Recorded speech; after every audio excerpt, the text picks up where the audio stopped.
Subling mikusog ang bagyong Guring isip super typhoon, samtang inanay kining migawas sa Philippine boundary. Tungod gihapon sa bagyong Guring, signal number 2 sa Batanes ug Babuyan Islands, signal number 1 sa Ilocos Norte, northern portion sa Abra, Ilocos Sur, Apayao, northern ug central portion sa Cagayan.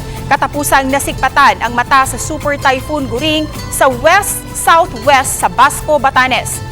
Pa-west-northwest ang paglihok sa Kiguskon nga 15 kilometers per hour. Matod sa pag-asa, posibleng unyang gabii o ugma sa buntag kining mugawas sa PAR.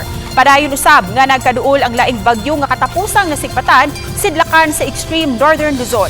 Dugang sa pag-asa, gilauman nga musud sa PAR bisan unsang orasa karong adlaw ug tawgon kini nga bagyong Hana. Ubos ang tsansa nga maglandfall kini ug posibleng sa kilid ra sa PAR muagi. Gipakusog gihapon sa bagyong Guring ang habagat nga nagpauwan sa dakong bahin sa nasod. Base sa datos sa Metro Weather, may katag-katag hinay ngadto sa kasarangan nga pag-uwan sa Samar ug Leyte provinces. Posible usab nga uwanon ang dakong bahin sa Luzon ug ubang lugar sa Mindanao.